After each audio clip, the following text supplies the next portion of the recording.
My self Piyush Nakrani, I am from Surat, ward number 17। मेरा question वो है सर शिक्षा के ऊपर कि आजकल हम लोग मेहनत तो कर रहे हैं, एग्ज़ाम की प्रिपरेशन तो कर रहे हैं, हम लोग वीडियो देखते हैं, ऑडियो सुनते हैं, बुक्स पढ़ते हैं, सब कुछ करते हैं, लेकिन वो सब पढ़ने के बाद, वो सब मेहनत करने के बाद रात को 2-2, 3-3 बजे हम जागते हैं जब एग्ज़ाम होती है तब। लेकिन हमारा शिक्षा मंत्री तो ऐसा कह रहा है कि जिन लोगों को गुजरात की शिक्षा अच्छी नहीं लग रही है, स्कूल अच्छी नहीं लग रही है, वो उसके सर्टिफिकेट रिजल्ट लेके अदर स्टेट में पढ़ने के लिए चले जाए या तो फिर आउट ऑफ कंट्री चले जाए, उसका हम क्या करें? પછી दूसरा क्वेश्चन वो भी है कि हमको यहाँ पे एडमिशन चाहिए, लेकिन यहाँ पे कोटा की वजह से एडमिशन नहीं मिल रहा है, क्योंकि इस गवर्नमेंट ने शिक्षा की हालत ही ऐसी कर दी है कि अलग अलग कास्ट वाइज उन लोगों को जल्दी से एडमिशन मिल जाता है, ओपन में और जनरल कैटेगरी में होते हैं उसको ज़्यादा मार्क्स लाना पड़ता है, इन द सेंस ज़्यादा मेहनत करनी पड़ती है। तो ये शिक्षा में तो भेदभाव नहीं होना चाहिए सर, ये तो भेदभाव लग रहा है हमको। आपने तो भेदभाव नहीं किया दिल्ली में, गुजरात में तो भेदभाव हो रहा है, इसका क्या solution? Short okay, thank you जी। नमस्कार, गुड इवनिंग सर। मैं सुवर्चला कश्यप हूँ और मैं भी एक एडुकेटर हूँ। और मेरा सवाल आपसे ये था सर कि मुझे मौका मिला था 2019 में दिल्ली में जाती हूँ कुछ सेशंस लेने, तो तब मैंने कुछ सरकारी स्कूल्स देखे थे और वहाँ पता चला था कि हैप्पीनेस करिकुलम जो है वो बहुत बखूबी चल रहा है। तो सर आपसे ये विनती है कि पहली बात कि आपको ये आइडिया कैसे और कहाँ से आया, और दूसरी बात उसके बारे में थोड़ा सा अगर आप हमारे साथ आपके ख्याल साझा करेंगे तो बहुत अच्छा रहेगा। धन्यवाद सर। एक तो बिफोर वी प्रोसीड, आगे बढ़ने से पहले सबको नमस्ते। उम्मीद है सब अच्छे होंगे। आप सब लोग शिक्षा पे बात करने के लिए बैठे हैं।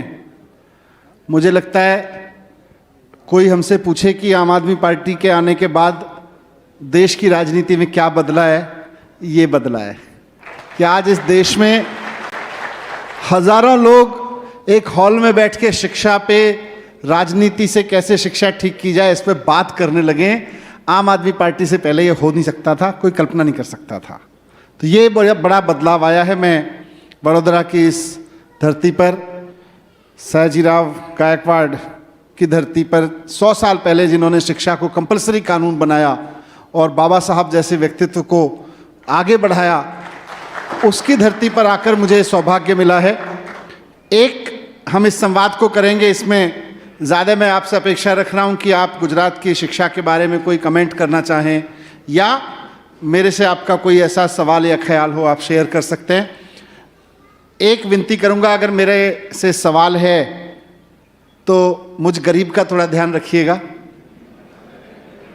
मैं कह रहा हूं कि मैं गरीब हूं, मैं गुजराती भाषा की नॉलेज में बहुत गरीब हूं, है ना। मैं हिंदी अच्छी बोल लेता हूं, अंग्रेजी समझ लेता हूं, उर्दू पंजाबी भी समझ लेता हूं, गुजराती भी थोड़ी थोड़ी समझ लेता हूं, पर थोड़ी गरीबी है। तो अगर तो कह सकते हैं, नहीं तो ये लोग अमीर हैं गुजराती में, इधर आप लोग तो समृद्ध हैं पूरे गुजराती में। ये हमारे गोपाल भाई, अभी तो गुलाब भाई भी बड़ी अच्छी अमीरी कर गए हैं गुजराती में। मैं मेरी गरीब 2-4 बार बुला लोगे तो अपनी भी अमीरी बढ़ जाएगी थोड़ी, पर इस गरीबी का थोड़ा ध्यान रखना। मैं गरीब हूँ गुजराती में। तो अगर तो सीधे संवाद है, नहीं तो मुझे कोई दिक्कत नहीं है, थोड़ा सा मैं समझ लूंगा, बाकी ये समझा देंगे।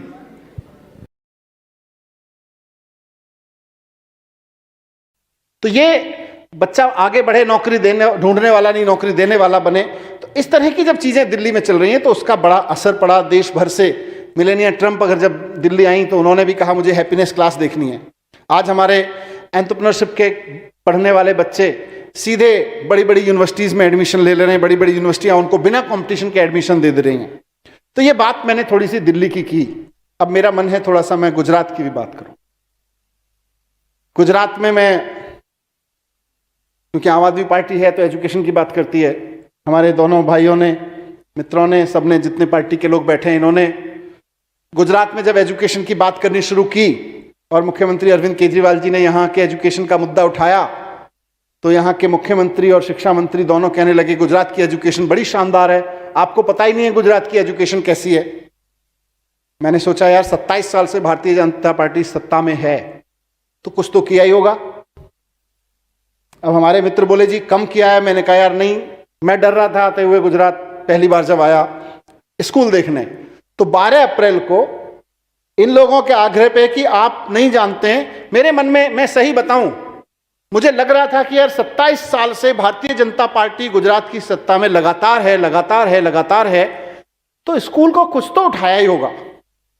लेकिन 12 अप्रैल को जब मैं शिक्षा मंत्री जी के विधानसभा क्षेत्र जामनगर में गया, भावनगर में गया और वहां भावनगर शहर के स्कूल देखे तो मुझे बहुत दुख हुआ। वो स्कूल नहीं थे, कबाड़ खाना था जिसमें बच्चे पढ़ रहे थे, ऐसे बच्चे बिठा रखे थे। उसके बाद तो हजारों लोगों ने अपने अपने फोटोग्राफ गांव-गांव से भेजे, सबने इनको कहा, हमको भी कहा, इधर भी आइए। मीडिया गया, मीडिया के साथी सीधे अहमदाबाद से गए थे, उन्होंने साक्षात देखा कि बात तो सही कह रहे हैं, शिक्षा मंत्री के इलाके में स्कूल ऐसे कैसे हो सकते हैं यार। तो ये सारे फोटोग्राफ जो आपने देखे वहां उन लोगों के दिए हुए हैं। अब जब ये राष्ट्रीय स्तर पे मुद्दा उठा कि गुजरात के स्कूल, सरकारी स्कूल बहुत खराब हैं, तो 12 अप्रैल को ही भारतीय जनता पार्टी ने अपनी पूरी ताकत लगा के दिल्ली के स्कूलों में अपने सारे सांसद भेजे, सारे कार्यकर्ता भेजे, ढूंढ के लाओ कोई कमी। लेकिन उनको क्या मिला आप देखो, जब मैं भावनगर गया तो उस दिन उनके सारे सांसद दिल्ली के स्कूलों में घूम रहे थे। क्या मिला? कहीं किसी स्कूल में पीछे वाले दरवाजे पे के पास में, पीछे वाली दीवार के पास में प्लास्टर उखड़ रहा था, उसका फोटो दिखा के बोले टाइल टूटी पड़ी थी, देखो ये है केजरीवाल का मॉडल। अब वो बेचारे कई सांसदों को इन्होंने बोला लाइव करना है स्कूल से, इनको आइडिया नहीं था दिल्ली के स्कूलों में क्या है, तो कई सांसदों को इन्होंने लगा दिया लाइव। तो उसने वहां जहां एक टाइल टूटी पड़ी थी वहां से लाइव करना शुरू किया, देखो ये है दिल्ली में केजरीवाल जी का स्कूल मॉडल, चलो आगे मैं दिखाता हूं। जैसे अगले कमरे में गया, शानदार बच्चे पढ़ रहे थे नीचे बैठ के, नहीं यहां तो ठीक है आगे चलते हैं। दिखा नहीं पाए, कुछ ढूंढ नहीं पाए, कहीं टाइल उखड़ी पड़ी, कहीं मान लो किसी कमरे में सीमेंट का कोई कोना गिर गया छोटा सा, वो सब दिखा के बेचारे दुखी रहे। लेकिन एनीवे उसका नुकसान इनको यह हुआ कि लोगों ने देश भर में पूछना शुरू किया कि 27 साल में भारतीय जनता पार्टी ने सरकारी स्कूलों में काम क्यों नहीं किया, यह सवाल देश के सामने खड़ा हो गया। और उसका नतीजा डैमेज हुआ भारतीय जनता पार्टी को। इन्होंने जो भौकाल खड़ा कर रखा था उसकी हकीकत खुली तो 4 दिन बाद, 12 अप्रैल को हम गए, 18 तारीख को, 6 दिन बाद आदरणीय प्रधानमंत्री नरेंद्र मोदी जी गुजरात आए और उन्होंने सारे देश के मीडिया के सामने लाइव किया कि नहीं हमारे स्कूल अच्छे हैं, देखो हमने मीडिया से विद्या समीक्षा केंद्र बनाया है। और उन्होंने उस विद्या केंद्र, समीक्षा केंद्र का दौरा करके सारे देश को बताया कि देखो मैंने कितना अच्छा समीक्षा केंद्र बनाया है, ये तो बकवास कर रहे थे कल तो। हालांकि स्कूलों के फोटोग्राफ सबने देखे, सब पत्रकारों ने भी देखे थे, लेकिन फिर भी एक माहौल बनाया गया कि वो तो ऐसी ही बात थी, असली ये है विद्या समीक्षा केंद्र, इतना बड़ा बना दिया है। हमें लगा चलो कुछ अच्छे स्कूल होंगे, उनका डेटा है, डेटा तो डेटा है, कंप्यूटर तो कंप्यूटर है, जहां भी लगाओ अच्छा ही लगता है, जहां भी चिपका दोगे अच्छा ही लगती है कंप्यूटर की स्क्रीन। तो अभी क्या हुआ, उसके बाद इन्होंने सारे देश के शिक्षा मंत्रियों को कल और परसों, स्कूल शिक्षा मंत्रियों को, हायर और टेक्निकल के नहीं, स्कूल शिक्षा मंत्रियों को बुलाया शिक्षा नीति पे चर्चा करने के लिए, केंद्रीय मंत्री माननीय धर्मेंद्र प्रधान जी के साथ में मिलके, कि भाई गुजरात में बैठ के चर्चा करेंगे। तो मुझे लगा कि शायद अहमदाबाद के कुछ स्कूल दिखाएंगे। इन्होंने बोला कि एक दिन चर्चा करेंगे, एक दिन गुजरात के एजुकेशन मॉडल को देखेंगे।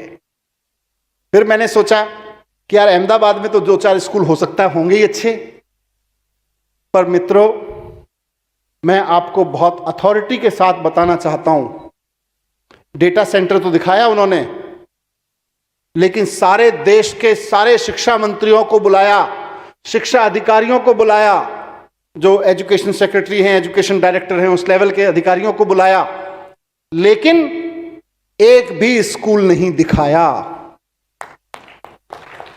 एक पूरा दिन लगाया कि हम आपको गुजरात का एजुकेशन मॉडल दिखाएंगे, डेटा सेंटर का टूरिज्म कराते रहे, देखो यहां इतना बढ़िया कंप्यूटर की स्क्रीन तो यहां भी लगी है, स्क्रीन तो ये लगी है, अभी अच्छी लग रही है स्क्रीन, स्क्रीन से अगर स्कूल अच्छे हो जाते तो वो बाहर फोटो किस चीज के हैं? पूरे दिन हमको घुमाते रहे, इधर से उधर कुछ अच्छी चीजें दिखाने की कोशिश करते रहे, लेकिन लानत है ऐसी सरकार पर जो 27 साल सत्ता में रहने के बाद देश के शिक्षा मंत्रियों को गुजरात में बुलाती है और एक स्कूल नहीं दिखा पाती है, एक स्कूल नहीं दिखा पाती है। उसके अंदर ये हिम्मत नहीं है कि वो अपने एक सरकारी स्कूल में खड़ा होकर कह दे कि आइए मेरा स्कूल देखिए। हम दावे के साथ कहते हैं, मेरे यहां कोई भी मेहमान आता है, कहता है जी आपका शिक्षा मॉडल समझना है। मैंने कहा मेरे सचिवालय में मत आना, डायरेक्टरेट में मत आना, स्कूल देख के आओ। फिर मेरे साथ फोटो खिंचाने मिलने आना है, कुछ क्वेश्चन हो तो पूछने आ जाना, मैं बताऊंगा नहीं कुछ, स्कूल देख के आओ, बच्चों से बात करके आओ, टीचर से बात करके आओ, स्कूल की बिल्डिंग देख के आओ, फिर कोई बात हो तो बात करना। उसके बाद कोई सवाल नहीं बचता है। लेकिन कुछ किया हो तो दिखाते।